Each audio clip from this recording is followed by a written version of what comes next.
and away we go. I think it's gonna be my new intro. You gotta like stop doing it like kind of halfway through starting the recording and just people turn the podcast on and it's just you yelling. Like, to be fair, most of the podcast is just me yelling.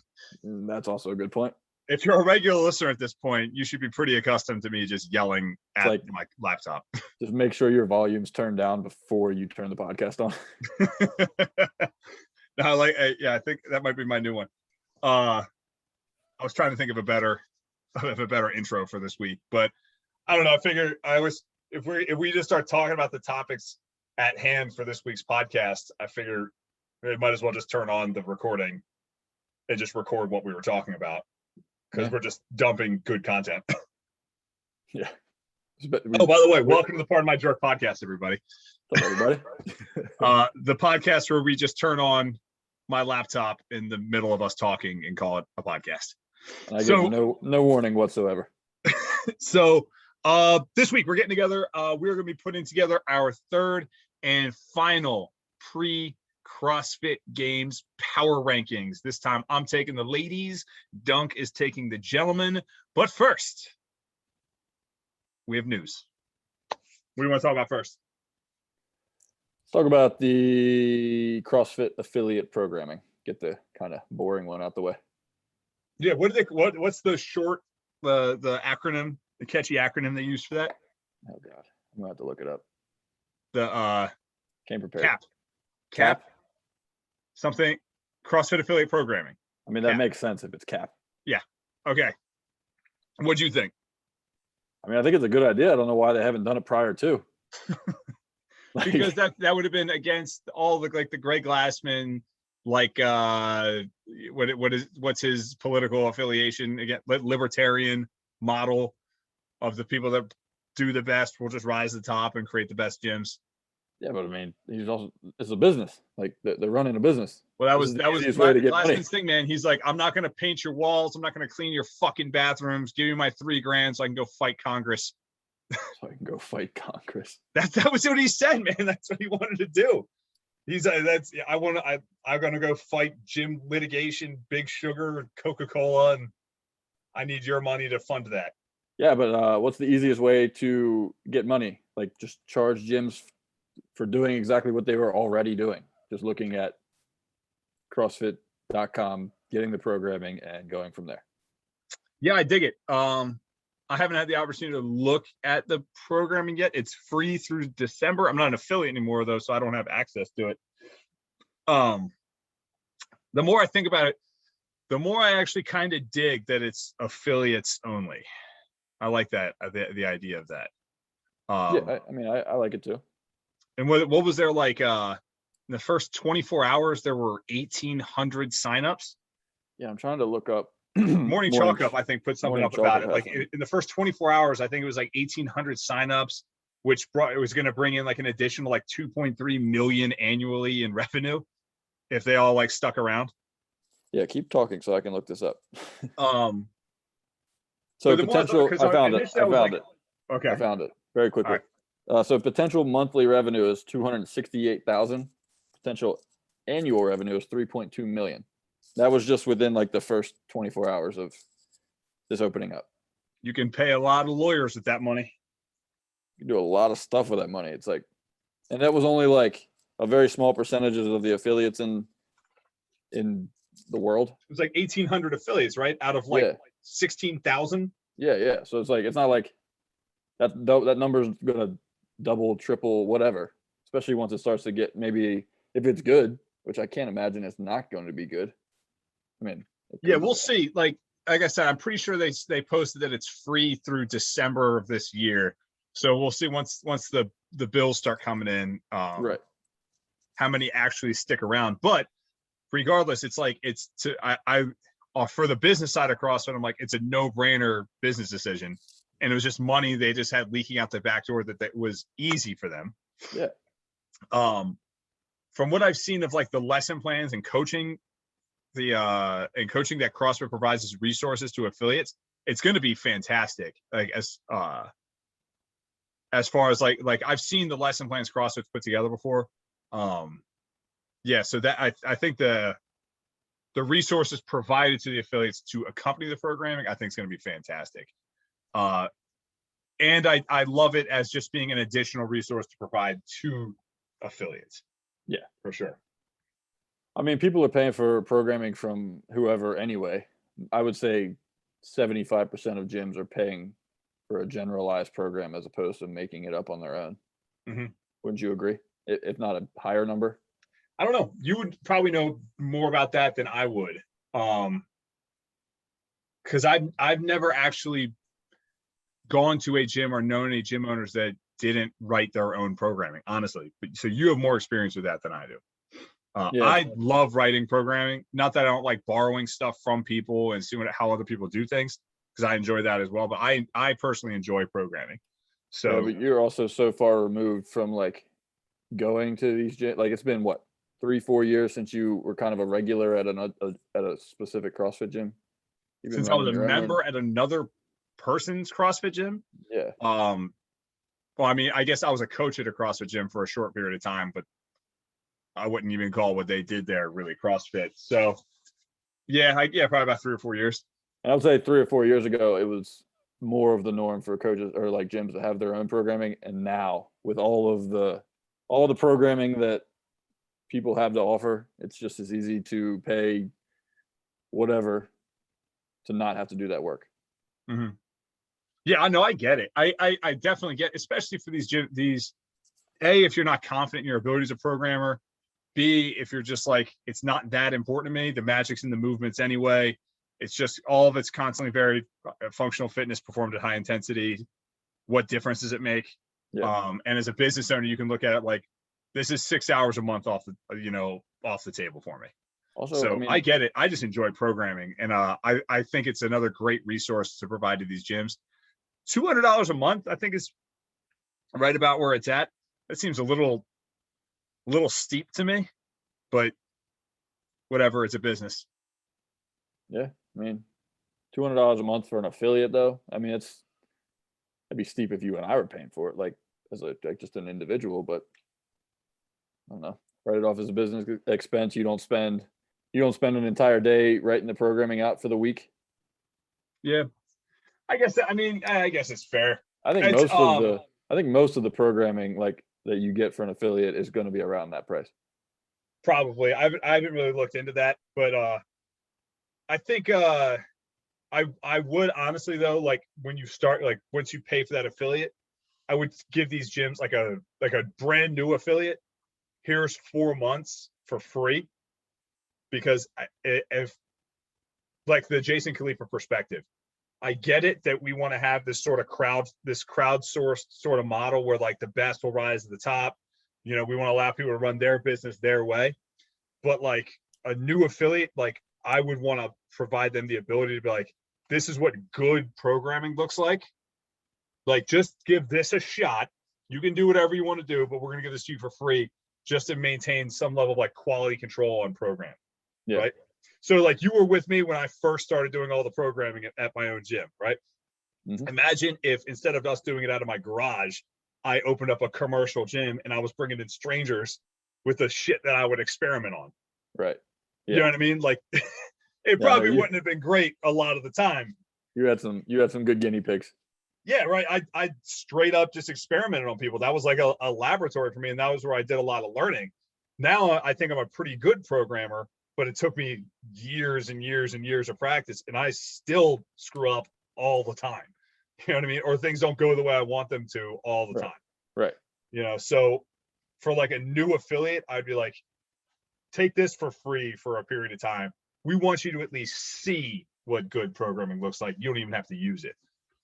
Or like how to coach a good class, because that's the other part of it, is like they're providing coaches notes, program, like class time flow, proper warm-ups and skill and practice work, right? That I think is like this little minutia that's missing from most CrossFit gyms. They say like I've heard this said, and to a degree I do agree with it, where like these gyms are throwing in like volume into these 1 hour classes because they don't know how to take a normal CrossFit workout and turn it into a good hour-long class. Yeah. Like these coaches don't know how to take Fran, a 3 to 10 minute workout, and make it a good hour-long class. Which I think what do you, I mean, I agree. Like that's hard to do, especially if you're a new coach. right. So, Oh, it is. It's. I'm not saying it's easy, but yeah, it's something you should know how to do. right. Last chance qualifier. Let's put 5 minutes into this. 5 minutes. Okay. Hit me with it. I mean, we've talked about it already. Like wasn't necessarily a fan of the programming. I didn't like that it was online. I know that there was no other way that they could have done it, but it just, I mean, I wasn't excited about it just because it wasn't an in-person competition. I was pretty psyched to see that Christy Aramo like pulled one out of her ass there to qualify for the game. Holy shit! Could you imagine that being a live competition? Oh my Like, god, dude! Like, all right, Christy, if you want to qualify, you have to win both workouts. So, yeah, and I wouldn't have even thought that last one was like. It was one that I think she should have done well on. It wouldn't have been one where I was like, "You are going to win this workout," because right. she is not a heavy barbell person. I don't necessarily think that the barbells that they were using were like super heavy, Right. especially for the women. But still, finishing first in both of those workouts is impressive. I think as far as the programming goes, I don't know if I said this on our podcast or not, but like, I think the reason the program looked the way it did is these athletes have now been tested how many times? They're being subjected to one more test than everyone else is. And we're not very far out from the games at this point. We're in the same month. So I think the goal there was like, we want a valid test, but we don't want to like risk injury or really run these athletes to the ringer. I think that's why we saw 100 burpees for time. I think that's why one of them was a deadlift, and that first one was so fast. Yeah. I think the goal was they didn't want to beat the shit out of them. And like, how can we create a valid test and not subject them to a ton of volume and a huge beatdown? Did you how do you feel about them having to jump to a line of tape on the wall? It looked weird. I like the standard. It was clunky. It was clunky. I feel like they should have gone to like, I don't even know if this, but it like set like a standard height for the bar or whatever. I don't know. Like, it would have been like something where like they did it. Remember regionals year they did the ring dips, and they had the strap they had to go to. Yeah. Yep. Remember that? Something like that I think would have been better. Like put like they did at Chaos. Like put the strap above it. It has to be 12 inches above your reach, and figure out a way to like jump and touch that. Would have been a little less kind of silly looking to me. Or we could have just done bar facing burpees. Like, take the jump out of it. Especially if I like the 12-inch jump. I personally like that. I think that 6-inch difference is a big difference. And I think it evened things out a little bit for taller athletes. Because like that event, you're going to look at like the athlete that's 5'6" is going to win that. Mm-hmm. Right. And I think it's easier for a taller athlete to jump 12 inches than it is for a shorter athlete to jump 12 inches. I agree. But I don't know. In that setting online, like I'm cool with the 12 inches if we're at like the games or at an actual event where you can use rings like they've used before, but you can adjust the rings. So it just looks silly to me. I was curious why they didn't do, I guess the ring thing, they like the rings move and they just didn't want that. Or they were kind of thinking maybe not everybody had rings. I don't know. Yeah, that was a little strange to me. But we got to mention who won. So first of all, I don't know why neither of us even thought to mention Emma Tall as having a shot at winning it. I think we were just confused as to whether or not she actually qualified or not. Yeah, it's like Emma Tall basically did qualify for the game, so we should have thought she had a good chance at qualifying out of the last chance. Christy Aramo is incredible. Yeah, that was awesome. I didn't think I thought it was going to be close, but I did not think she was going to qualify. I did call my shot on that one though, with her winning that burpee workout. You did. I mean, you threw her in the mix because it's Christy Aramo and she won. I did not think she was going to qualify though, so that's tremendously impressive to me. Yeah. And then the men's side, I called Roman Krenikov taking second, not first. But You My were Newberry pick did not age well. not even a little bit. That's one of those the freezing cold takes that they got the Instagram page for. That was a tough one, man. Yeah. I don't know what happened there. I'm not sure Newberry knows what happened there, but I for that guy's sake, I really, really hope he just already had his plane tickets to the US already purchased. Yeah. And he's like, I'm just gonna go anyway. And if I qualify for the games, I qualify. Because there's a chance that like getting out of Australia costs way more money than it normally would have. Oh yeah. Well, Ellie Turner just put up a big thing made a whole stink about that. And I sympathize. I get it. But Yeah. Ellie Turner was saying that like the whole process of the CrossFit Games for her is going to cost her like $20,000 to $40,000. That's crazy. That is absolutely nuts. Yeah. Like, well, what do you do though? Like, it's not CrossFit's fault. It's not. I don't know what to. I don't know the solution there. I will tell you what you do is you pay top down 1 to 40. Yeah, I agree. You absolutely do. I really don't get. I really am tired. I was listening to some podcast the other day, and I really am truly tired of this argument that they need to be paid more money at these semifinal events. The more I think about it, the more I don't think that's true. If they want to pay them, that's cool, great. Like, I want to see them get paid. Don't get me wrong. If they paid everybody $1 million, like if first place got $1 million and they paid down from there, I'd be so happy. But I don't think the argument that they deserve more money at the semifinal level is super valid to me. But once you get to the games, they all need to be getting paid more money. I agree, but the day and age we live in now, man, you'd pay the last person $1,000 and then everybody be up in a stink about it.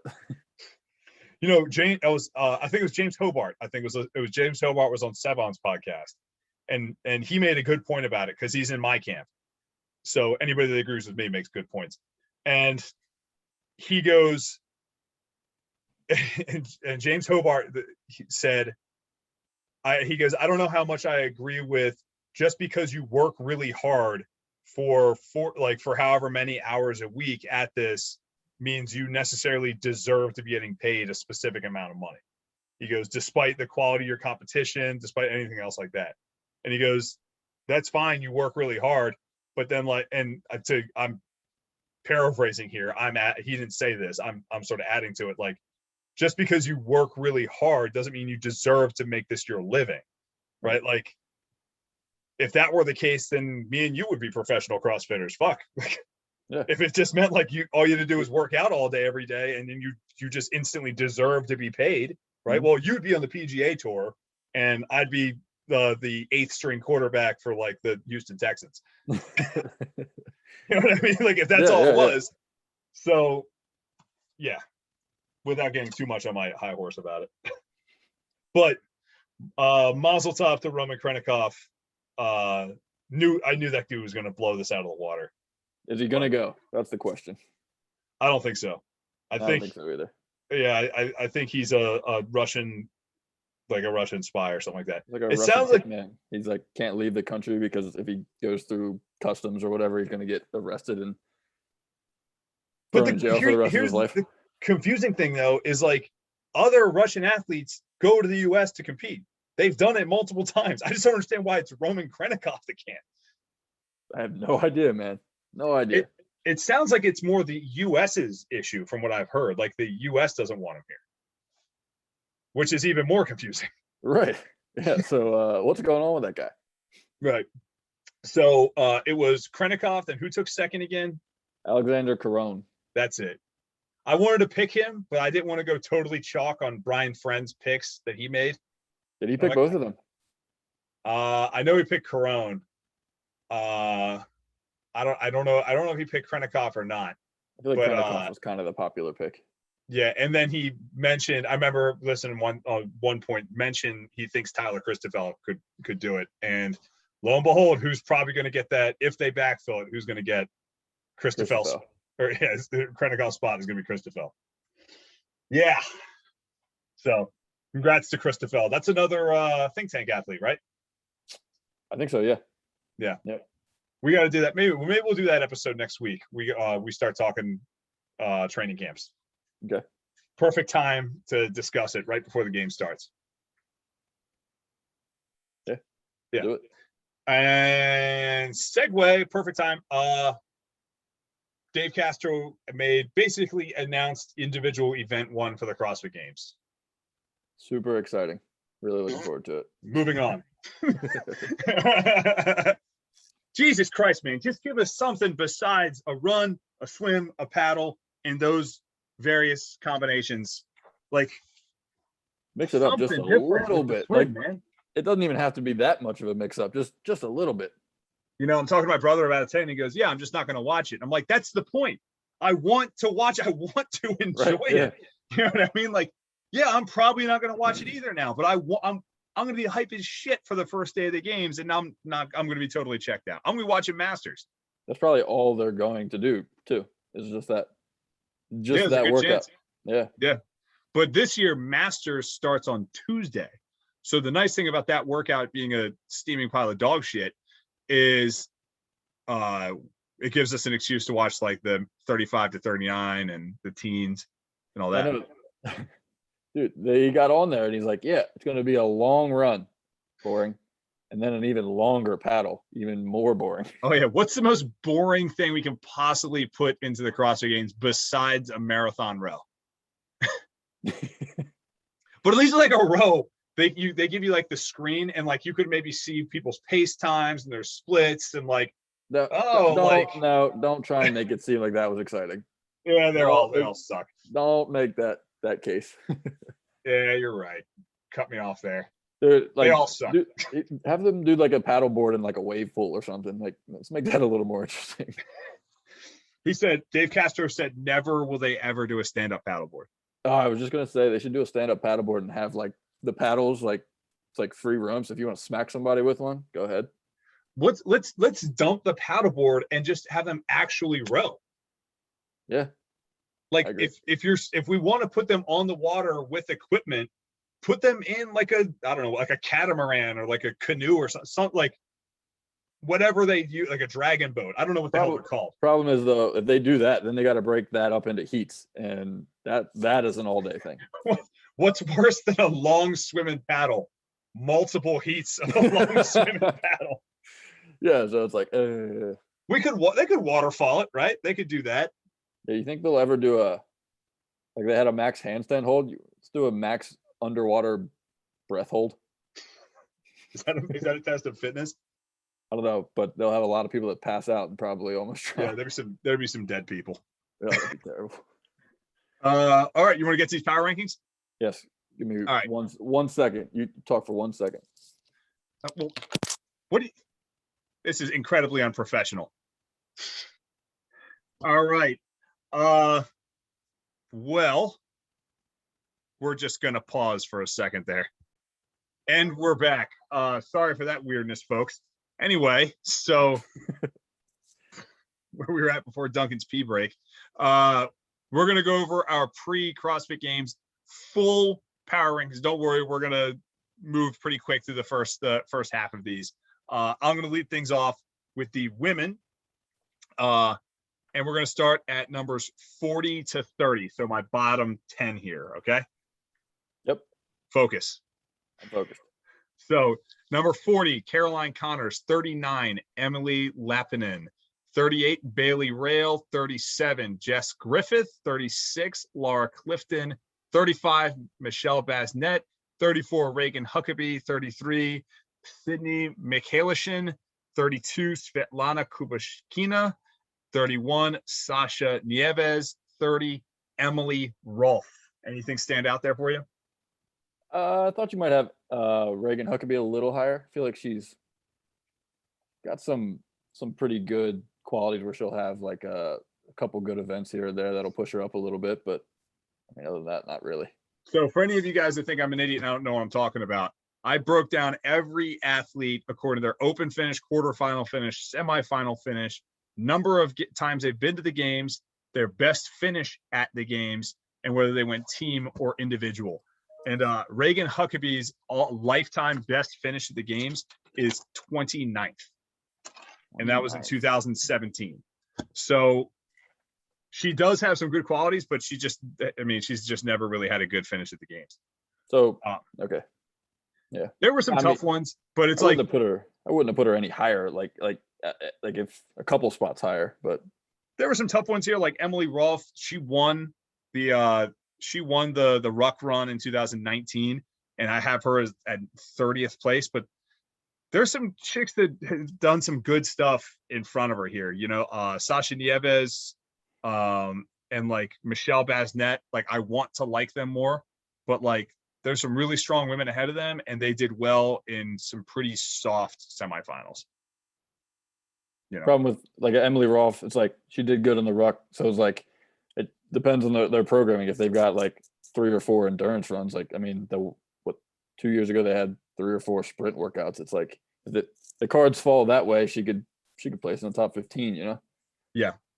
So next time we're gonna go 29 to 20 here. Okay. So 29, I have Sungyeong Choi out of South Korea. 28, Ariel Lowen. 27, Kenzie Riley. 26, Turi Helgadottir. 25, Alessandra Picelli. 24, Emma Tall. 23, Ellie Turner. 22, Emma McQuaid. 21, Larissa Kunha. And 20, Ms. Samantha Briggs, cracking the top 20. Actually, didn't mean to say her yet. Yeah. Did Ariel Lowen win Granite Games? Yes. But I think she had the lowest open finish of anybody that qualified for the games this year. I'm just double checking that. She was 243rd in the open. The only 2 that were worse than her were Jessica Griffith and Reagan Huckabee. Oh, all right. 2 people you may know. Yeah. So, and she didn't do. I don't think she actually did particularly amazing in her quarterfinal either. So, well, we've already said our piece about the Granite Game. So right, and not a super comprehensive test of fitness that she qualified out of. I think I would have put her higher just because she won that, but nothing. There were some tough ones in here. Emma Tall, I have her at 24. She could easily be a top 20 athlete. I just need to see it. Yeah. Alessandra Picelli's tough. Picelli's weird though, because it's like she's gonna win like a lot of the stronger events, but she's gonna do terribly in some of the ones that are like favor smaller athletes. Right. Turi Helgadottir, she finished 9th at the games in 2019 in admittedly kind of a flawed games. Yeah, we don't. But she's a vet. I think she's been to the games 6 times. Yeah. Some of these women, like when I was counting the amount of times they've been to the games, she's been 5. I was shocked. Like off the top of your head, how many times do you think Katrin Davidsdottir has been to the CrossFit Games? 7 times. This will be her 9th. Ooh, man. Yeah. Where's another one? Which is the same amount of times as Sam Briggs and Carl Saunders. No way. Yeah. I actually would have thought Sam Briggs had more than like both of them, but that's only because Sam Briggs is older. Dude, Brooke Wells has been to 6. This is her 7th CrossFit Games. It's bizarre. Right. That might be the most bizarre one. Same with Tia. I remember when she was a rookie. Right. I remember when Tia was a rookie. And then and then you gotta splash into every year. There's rookies that do well, and one of the rookies I'm feeling relatively strong about this year is Ellie Turner out of Australia. Obviously Saunders whooped her ass, but yeah, Carl Saunders is Carl Saunders. There's tiers here. So yeah. And then Sam Briggs. You can't not put Sam Briggs in the top 20. She's liable to take home 2 or 3 first place finishes in some events. She has definitely lost a step though. Oh yeah. She's not age is caught up. She's not the endurance queen, whatever that she once was. There's some people that can run with her now, and she's not going to walk in there and take those events like she used to. Right. And then last she one, still hasn't. She still hasn't gotten any stronger. Right. Yeah. Last one, and they'll move on. Larissa Kunha, I thought was interesting, but I wanted her. I had her at 21. She's another one. she could take 40th place, but she finished first in her semifinal, first in her quarterfinal. Yeah, okay. And then she took 23rd in the open. So a name maybe to keep an eye on. Okay, so 20 to 15. Okay, 20 to 15 here. So I went Sam Briggs at 20. 19, Gabriella Migala. 18 is Jackie Dahlstrom. 17, Carolyn Prevost. 16, Christy Aramo O'Connell. I think I would have had Gabriella Magala a little higher. I think she's going to be one of those ones where she might not have done as well in the semifinals, but she could be more of a games athlete. We'll see. This is actually, I think, going to be her third games appearance. So she's she's probably maturing at this point into the athlete that she's going to be. So you're certainly right. But this will be our first time to really actually watch her. I'm super high on Jackie Dahlstrom. I think she's third games appearance, but once was as a team. Was it? I thought she went 19 and 20. She went 19 and 16. She went in 2020. The game site I don't think has the 2020 stats up. Gotcha. Like if you have to look at the leaderboard from 2020. Gotcha. I know we've probably said this before. The game site is terrible. Yeah, it's not great. It's so bad. I can't believe with them having a CEO that comes from tech in charge now, they haven't broken that down and rebuilt it yet. Yeah, they need to. It's so bad. They don't have the last chance qualifiers on for the games yet, which threw me for a loop. Right. Well, they probably learned their lesson from the fucking Lowlands or German throwdown with that whole mess. Yeah. So and I think Christy Aramo O'Connell, I think if she finished 16th, might be her worst career finish. I'm not confident that she's going to finish in the top 20. Yeah, I just don't know where she's at anymore. I have no idea what to expect from her anymore. I was so high on her before, and I don't know what she is now. All right, 15 to 10. This is where it started to really get hard. Number 15, Amanda Barnhart. Ooh. Yeah, well, it sounds severe. Train curse. Yeah, right. When you hear who's in front of her, though, 14, Emma Carey. 13, Brooke Wells. 12. Oh, Brooke Wells. Kristen Holta. 11, Danny Spiegel. You got Danny Spiegel way too high, man. Way too high. Oh, come on. So, but who's better than her that I didn't include? Everyone you just mentioned. You think everyone I just mentioned is better than Danny Spiegel? In that top 50, in those group of 5, I think so. Danny Spiegel can't run. She's not a sprinter. She's good. She's gonna win the handstand walk event probably, and she's pretty strong. But she doesn't do anything else that's spectacular. Yeah. In my opinion, she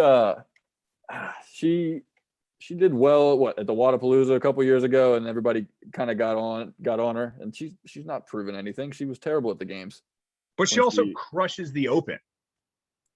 She's a 168-pound woman that destroys the open. That means something.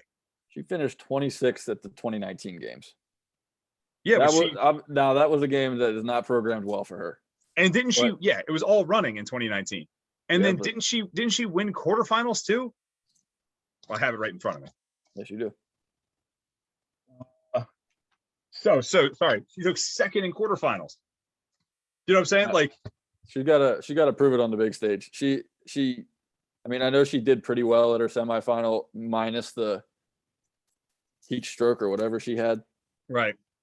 But that's her issue, man. Is the poor girl, and I don't mean this to sound I think it's just how the vernacular of the sport that we are following is she's just big.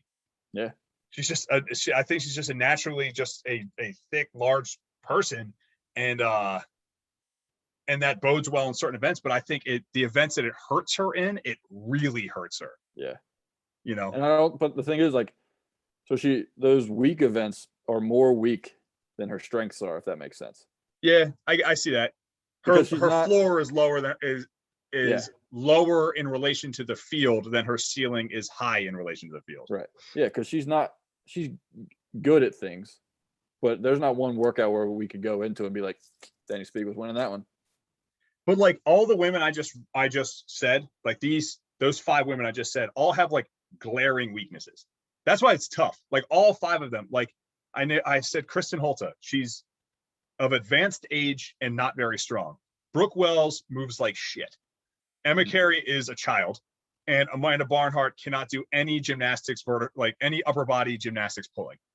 Yeah, but like, I think Amanda Barnhart is basically the same, like kind of the similar athlete to Danny Spiegel, but she's a much better like swimmer, which we know is going to come up. She's stronger, which we know is going to come up, and I think her like it's the exact opposite of what we were talking about with Danny Spiegel. I think her strengths are going to win her some events or top 3, and her weaknesses aren't going to like necessarily put her last. I think Amanda Barnhart, I think she's an immensely impressive athlete. I think her headspace is just a garbage dump. Like I think she just has so much, and with age and with experience, I think some of that stuff can go away. Yeah. But the most threatening woman I mentioned here is probably Emma Carey. Yeah, but we don't have a freaking clue with her, man. It's like except that she can snatch a house. Yeah, but like she's gonna like this is her. I know she's like competed at the games. Have the teens? Do they do full like 5-day comps? No, it's not the same volume as the. Yeah, and that's gonna have an effect. This is gonna be a whole new world for her. Yeah.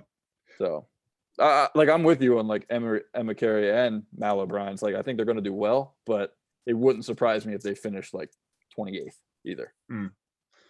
I'd be surprised if they finished that low, or like they go like Noah Olson does. You know, day 1 first place, day 2 first place, day 3 they eat like a 17th, a 24th, and a 31st. You know, like I think Mal O'Brien. I'll save it for when you get to her. Yeah, she's coming up. So number 10, Danielle Brandon. Number 9, Carrie Pierce. Number 8, Mal O'Brien. Number 7, Bethany Shadburn. Number 6, Annie Thorisdottir. I can't believe you have Mal O'Brien ahead of Carrie Pierce. Why? I think it's just a experience thing. And once again, you neg Carrie Pierce more than anybody. I know, and I'm surprised that I'm even saying it. I don't know, man. It's like I know Mal O'Brien's stronger than Carrie Pierce, probably. Here's what the 10-6 group was. Yeah. Everybody that's going to be fighting that has a legitimate shot at 3rd place. Okay. That's what 10-6 was for me. So like Danielle Brandon, I think is an insanely impressive athlete. I think she is on like an upward trajectory. She's given everyone plenty of reason to think that she could nobody's winning but one person. Right. She could take 2nd place. She doesn't have that last 2% that it takes to be a champion. And she's still new, so like that could come. Kind of the same deal with Carrie Pierce. I wanted, honestly, if you start going back and looking at the resume of Bethany Shadburn, there's no reason she couldn't be number 2 or 3 on this list. I was very impressed by her. No shit. During the West Coast Classic. Yeah. Like that was a stacked field, and her and Carrie Pierce kind of ran away with it. And then she's had good finishes at the games. And just 2019 is just such a weird year, though. Right, but like when you look at Bethany Shadburn, you're not going to really see any events where you're like, oh, okay, well, she's going to knock this out of the park. But she doesn't suck at anything. Yeah, like her capacity is just good enough at everything. She's not strong, but she's not weak either. Yeah, she's not going to win the 1-rep max snatch, but she's going to stay in the mix. Yeah, I agree. No, I like where you got her. I thought you'd have her lower. I like where she's at. I think so. My Mal O'Brien take. I think Mal O'Brien's going to be like Noah Olson was when he was young. She's going to go just so hot out of the gate on everything, and that worked at the Granite Games. I'm not sure it's going to work at the CrossFit Games. Yeah, I don't know. I'm a big fan of hers. I think you're right though. She's probably going to fall on her face 2 or 3 times. And the real test for these athletes is like when that happens, like how do you respond, right? Like are you gonna sulk? Are you gonna be focusing on that, or are you gonna be focusing on the next event, right? Because the one thing we've seen is like with these veterans, when they have experience of the games, they realize like, okay, just because I'm in 14th place after day 2 doesn't mean I can't finish in the top 10 or top 5 or whatever your goal was, right? Yeah. And but certain athletes can like have a bad event, they can get amnesia and just move on, and other ones it seems like they never recover from that, you know. Was there a endurance event at the Granite Games? No, they did that back-to-back workout that like the total sum of both workouts together was like 18 to 20 minutes. I could see her kind of shitting the bed on the first one, the first workout, the run and the paddle, and then not being able to like come back from like such a low finish. That I have no proof if she's a good endurance paddle, worker or not, but to me that swim paddle is going to come down like who's like a long athlete, like a long lean athlete, because I have a theory with the paddle. The athletes that do well on the paddle are ones that are going to have longer levers in the water to move more water on each stroke. Yeah, because with that being said, I'm pretty sure Carl Saunders won the swim paddle in 2015, so I can be completely full of shit. Well, you got to take Australians completely out of the equation. Like, it doesn't matter what type of body they've got. If there's a run and then a paddle, all Australia all the time. Right. 1, 2, 3, 4 in the swim paddle is going to be Tia, Cara, Laura Clifton, and Ellie Turner. Yeah. They're going to clean sweep it. That's easy. so 6-2 for me was essentially if Tia Claire Toomey couldn't make it, if she can't make it to the games, who are the people that have legitimate real shots at taking first place at the games? So 6th place, I had Annie Thorisdottir. Number 5, these hurt me to do. I didn't like this top 6. So 6, Annie Thorisdottir. 5, Laura Horvath. 4, Haley Adams. 3, Katrin Davidsdottir. 2, Cara Saunders. 1, Tia Claire Toomey Orr. That is a tough top 5 because like Annie's coming off of pregnancy, so it's like who knows what the hell she's gonna do. Like she's a fucking cyborg. But she could come in and be like, all right, finishing in 5th place, or she could come in and be like, all right, this is my first like real competition back. I'm finishing in 18th place, and just be happy with that. And then Laura Horvath could still suck at deficit handstand push-ups for all we know. And Laura Horvath is interesting because there's so much fluctuation you could see. I could see her taking 2nd place. I could see her taking 27th place. But she's like one of the few athletes that's like, if she figured it out, like she could maybe kind of challenge Tia. Yeah. Because she's really good at a lot of things. She's just really bad at a lot of things too. A couple things, I should say.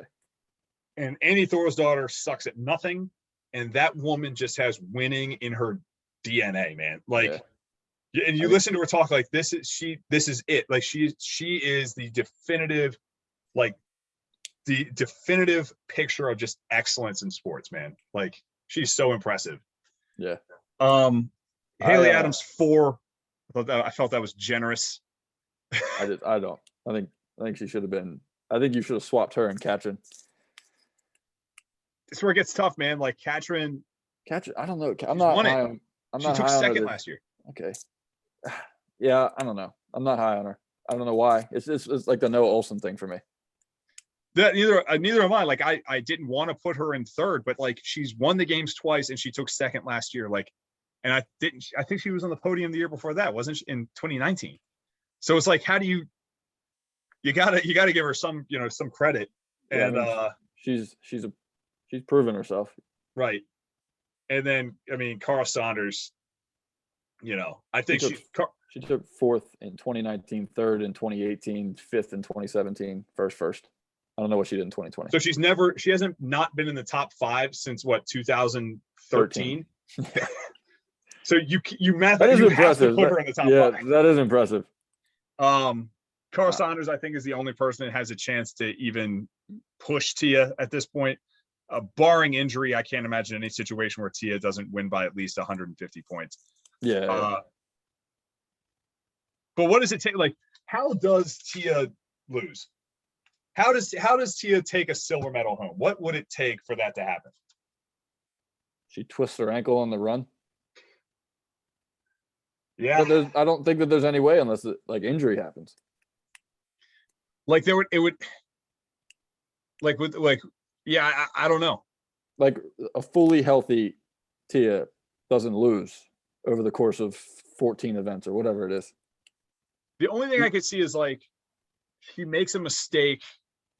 She makes some mistakes early where her best competitors managed to beat her. And then I could see her doing something like so say there's like a heavy snatch event and like her ego gets in the way. She goes for a heavy number, misses it. She's like, all right, I'm just going to try for a heavier number that I've hit 100 times and misses it again. You know what I mean? right. Something like that where she like places low, or like a handstand walk workout where it's like she ideally should finish in the top 10, but like she just slips up twice, which could happen to anybody. Right. So like a mistake early that then pulls her sort of out of her game plan would be the only thing I think like, so like, yeah, so she's going to destroy the swim paddle event. She's probably going to win that. So then let's say like you said, there's a snatch workout where she just makes a mistake and she finishes 10th instead of 2nd. Yeah. And then there's a handstand walk workout where she just goes too conservative and then they put some bodies between her and, and then maybe that causes her to sort of maybe go too aggressive and play outside of her lane a little bit more than she should. And then maybe that causes her to bleed a little bit. Yeah, like there's a sprint workout where she steps on the line. Yeah. Something like that. Something or like like that. She's like, she decides on a muscle up workout to try and go unbroken because she's getting a little too frantic. Yeah. And it hurts her in the end. But there's no way, no matter what happens in this games, whether she wins or loses, that you could convince me that she's not the fittest person in the world. Yeah, no, 100%. I agree with that.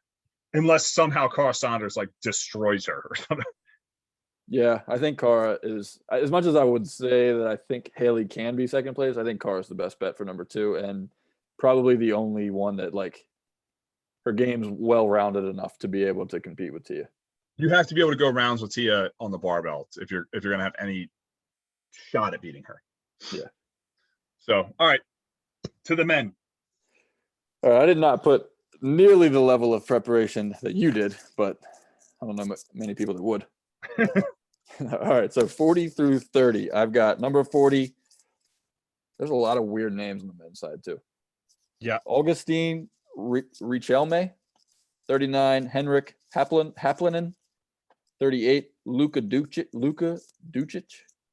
37, Andre Hudit. 36, Sam Stewart. 35, Aldous Upenix. 34, Georgia Carvas. 33, Roy Gamboa. 32, Zach Watts. 31, Brandon Luckett. I would say apt analysis. I'd probably put Brandon Luckett a little lower. But basically your approach is like, if you're European and you're in the bottom 10. No, I mean, I started to feel like that I was going that way a little bit, but so I was like, no, like these the are people, European competition was pretty weak this year. Yeah. So, yeah, these are like, yeah. All right, let's just move on. 30 through 21. Guilherme Malheiros. Guillermo Malheiros. That is not how that name is spelled. Guilherme, I think it's Guilherme. Okay, yeah. But still, not how it should be spelled. 29, your boy, Colton Mertens. Oh, he should be much lower. 28, Tim Paulson. 27, Lazar Dukic. 26, Sean Sweeney. 25, Jason Smith. 24, Will Morad. 23, Alexander Caron. 22, Royce Dunn. 21, Adrian Mundweiler. Oh, man. I think there's a lot of that. So did you put Lazar Dukic in there? Yeah. He was at 27. I feel strong about him. I like Lazar Dukic. So that guy qualified for the games, I think, twice and turned down his invitation because he didn't feel he was ready to compete. I'm higher on him than like I think he was one of the guys on here that is like him and the Guillermo or whatever the hell his name is. I think could be guys that kind of like jump up. Guillermo's been like the South American like savior for CrossFit for the last like 4 years. He just hasn't like made the jump. Right. But I know Lazar Dukic, he was the guy that did the wall ball workout, like the row wall ball workout of the Open, like better than anyone, but then got hit for his wall balls not being low enough. Oh, really? Yeah. Like he won that workout by a lot, but they said that his wall balls weren't to depth, which I thought was kind of questionable. Huh.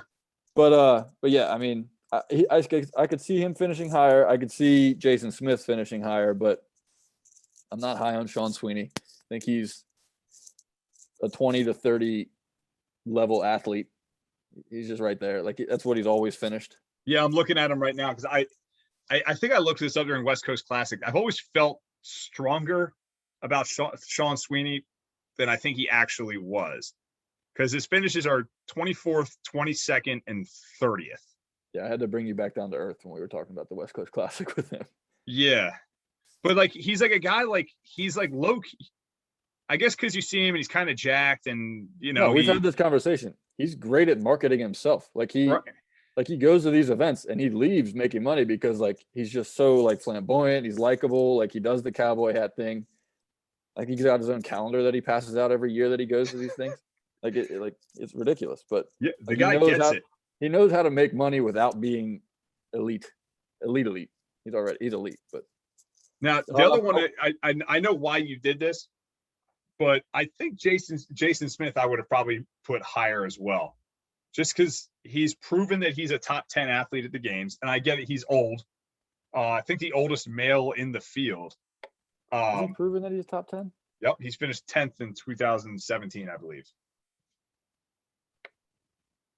Okay, I mean, yeah. I don't know. I think he's one of those guys that he's got like some legitimate strengths and some legitimate weaknesses. So I think he's one of the athletes where it's like programming can sway where he is on the leaderboard. Probably more than it should. So and then Will Morad, man, that guy could be top 10 or bottom 5. I hated putting him that low because like I like Will Morad and I want him to do well, but like I said, he's not been super impressive to me throughout this first half of the season. And it's just always something with that guy. Like there's always something injured. And I kind of hold it against him a little bit that he finished the 2019 games. Yeah, like because he was. I was a little annoyed with that. It was like, dude, you knew you were going to take every event, punt it in the stands, just let somebody's actually going to compete, get into the top 10, because that alone, if you don't have Will Morad limping through every event and not even finish, like just to do the minimum work requirement, there could have been another, like a Pat Vellner that got in there and actually could have put another body between Olsen and Fraser to make that games a little bit more interesting. I actually think it would have been Cole Sager. So yeah, it would have been somebody that could have done something. Right. Yep, it was Cole Sager that was in 11th place. So Cole Sager should hate Will Morad. All right. So my last one, I did Mundweiler. Okay, so 19. So we're doing 19 through 15. Yeah, I think that's what I did. Okay, so 19 through 15, I've got Baden Brown, Alexander Ilin, Yonakoski, Alex Vigneault, and Roman Kranikov. Listed all the guys you could have switched with. All the guys I just said were too low. I would take your 25 to 20 and just switch them with your 20 to 15. Just there's the switch there to give those guys a little more respect. See, my thing is like, Yonakoski is going to finish very well in 3 events, 3 to 4. Yona's a good athlete. I like Yona's in a good spot. I think that's a good place for him. Alex Vigneault is one of those guys that was like he won the Open a couple years ago. Like he's got the tools, just got to put it together. He's a guy that always seems to be injured as well. Like I feel like he's been hurt a lot. Roman Kranikov is like won't be here. It won't be here, or he could finish in the top 10. You don't know. Possibly win it. We don't know. Yeah. We've never seen him in person. So except at Dubai, I think. So all right. 15 to 11. I've got 15th place. I got BKG. Whoa. Yeah, I'm a little low on him this year. BKG, 14th, Saxon Panchek, 13th, Jay Crouch. 12th, Stas Solodov. And then 11th, Sam Cornier. You're a maniac. BKG Yeah, needs no, to at least be in the top 10. No. We're talking about the guy who's finished third at the games twice. Yeah. And blew everyone out of the water at his semifinal. No, he didn't. Hey, he did. No, he didn't win his semifinal. Did not win his semifinal. Which one did he do? I don't remember. German or Lowlands, one of those two. I think it was Lowlands. All right, I lied to you. He did win it. Yeah. But he didn't blow everybody away. No, I'm not.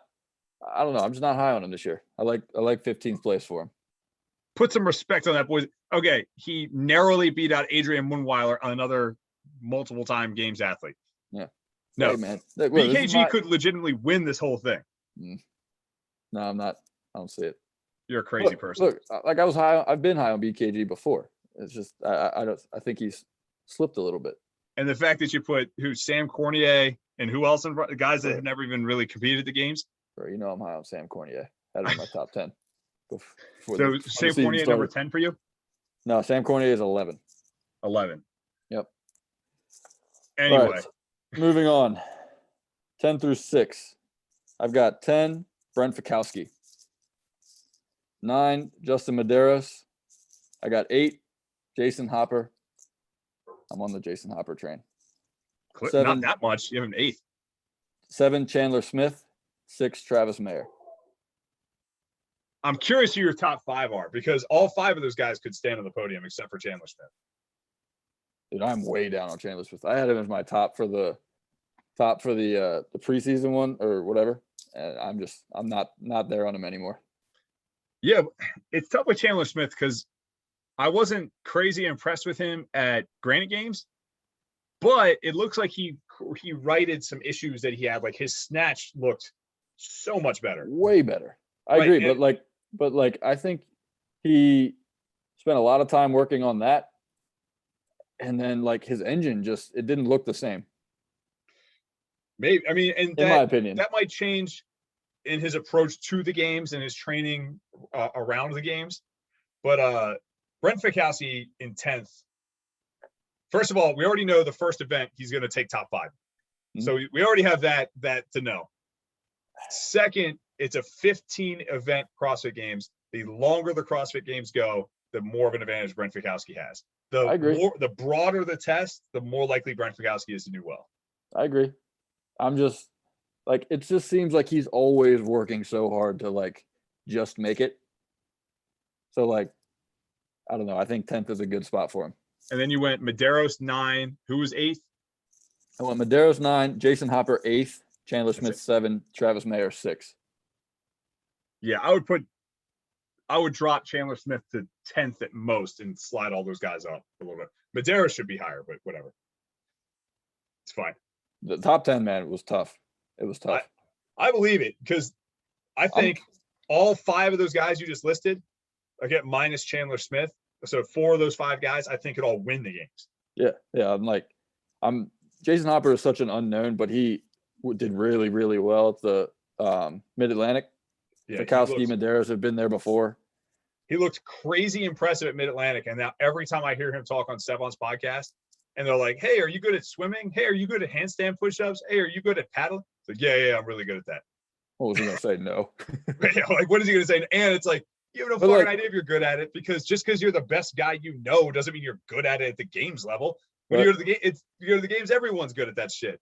But let's take what you said earlier into account. He's a longer athlete. He's 6'2", man. He should be able to move the paddleboard. Yeah. So. Yeah. And don't get it confused. Greenville, South Carolina is nowhere near the coast. He is not going open water swimming that often. Did you look maybe in a lake, but did you look that up? No, I just know where Greenville, South Carolina is. All right, so number 5, I got Scott Panchik. Number 4, Noah Olson. Okay. I was surprised by this one myself. Number 3, Cole Sager. Yeah. I mean, I know, man. I know. I did the same thing when I wrote it down. Number 2, Jeff Adler. Oh, come on, man. Jeff Adler, and then number 1, I went with Pat Vellner. No, I think Pat Vellner is probably at this point the favorite. And I know I went on a whole put some respect on his name rant with Jeff Adler. I would still put some, and I get it. He didn't beat Noah Olson head to head in the games last year, right? Noah Olson took 4th, Adler took 5th. So that right there, you should give the advantage to Olson. What the hell with that? No. Oh man, I'm super high on Panchik this year. I don't know. I'm not as high on Panchik. I think he's got a low ceiling. Like I just don't like I think he is destined to finish in like the top 4 to 6 every year. Like that is just where he belongs. I mean, nobody ever got rich betting on things that have never happened before. So the past would show that you're probably right. I still think Panchik's a stronger athlete than Adler. Yeah, I mean, I don't like. Where would you put Adler? Where would you put Adler then? Look, I liked just if I were to go with who I liked, 5 through 10, I like more than my top 5. Like, yeah, I would I'm still very impressed with Olson. I don't know, man. I think Olson's 100% in the mix to win it all, and could easily could beat Vellner. I think Vellner at this point would probably be the favorite. I would take out Adler and Sager, and move up. But Sager beat Olson at the West Coast. Also, BKG needs to be in the top 10. That's a crime against humanity. Look, man, we're gonna come back, and if BKG is in that top 15 or in the mid-teens, I'm gonna let you hear it, dude. You know damn well he's going to finish in the top 10. I don't. Hold on. I'm bringing his stats up now. Okay. So BKG, I have to look at 2020, but his finishes in the games in his career. You ready for this? I'm looking at him. Let's see. 3rd, 5th, 5th, 8th, 3rd, and then he had a 26th his rookie year. All right. Look, man. So you would have to have done the men. He would have to do worse. If he finished 15th, he would have to do worse than his previous previous 3 placings put together. He was 8th in 2020, by the way. 8th in 2020. So still top 10. Look,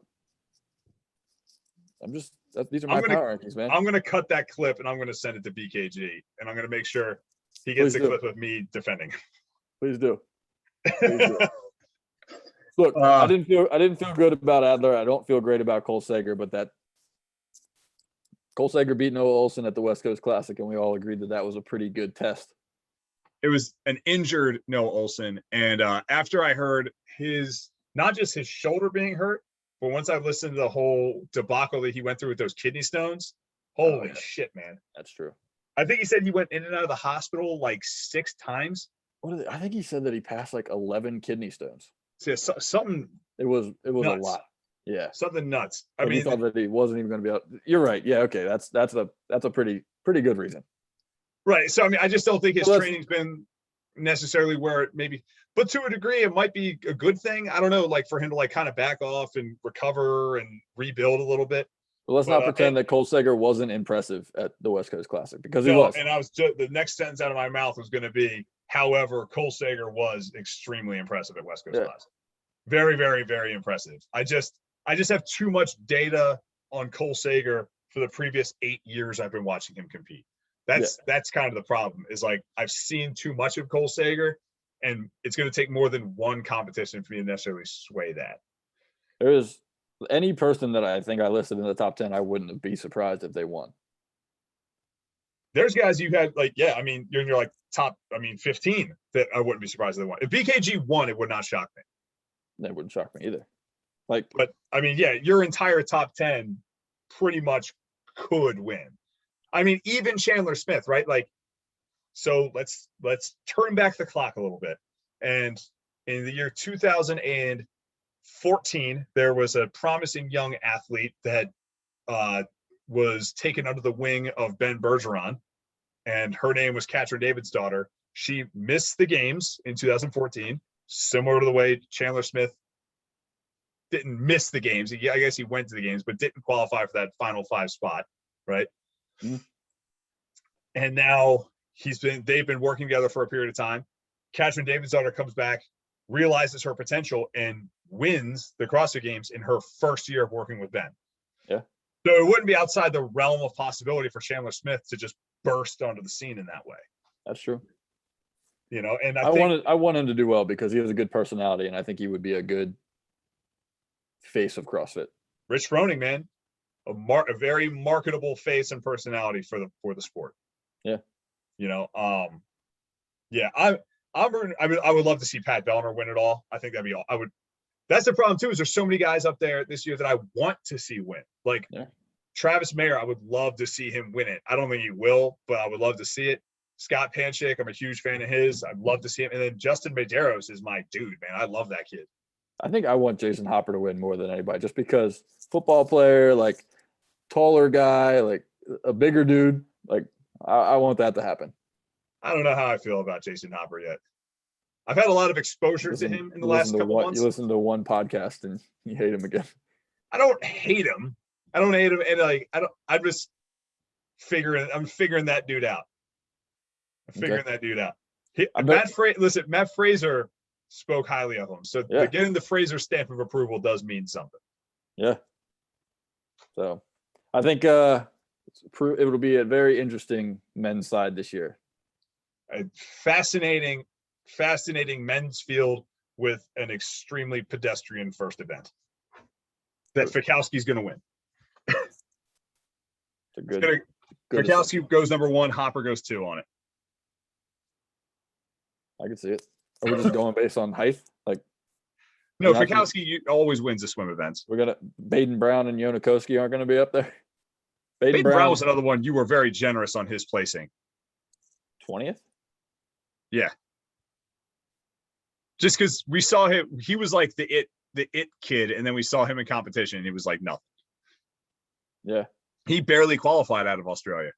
He was the third. Yeah. Pretty sure. Who came out of Australia? It was him, Crouch. Royce Dunn, Jay Royce Crouch. Dunn won it, right? I had Royce Dunn lower than all of them. Which sucks. I think Royce Dunn just kind of got lucky with programming. Royce Dunn's such a powerful dude, but he's just such a big dude. Yeah, I'm a huge fan of his, though. I like Royce Dunn a lot. If you haven't listened to his podcast he did with Sevon, he's a really cool guy. Yeah. Really cool. Very, very intelligent. Very, very thoughtful. Like, he's a good dude, man. I like him a lot. He hung out with Tim Ritchie a lot, like a couple of years ago. Like, for whatever reason, like they had each other. Oh, it was when I don't know when it was, but he was on Tim Ritchie's podcast or Craig YouTube Ritchie. Video. Oh, am I saying Tim Ritchie? Yeah. I don't know who that is, but yeah, Craig Ritchie. His YouTube, and he is a cool dude. Yeah. And he's just so massive. Yeah, and he's fucking jacked and huge. So I want to see someone like that do well. Right. And he's got all the chest lettuce. I know he's the only CrossFitter besides Chandler Smith, only CrossFitter with a chest. Dude, I said it once, I said it before. I was looking at Chandler Smith the other day on social media, and I'm like, dude, you are so shredded, you look uncomfortable to hug. Like, I don't even understand how like a person like that was created.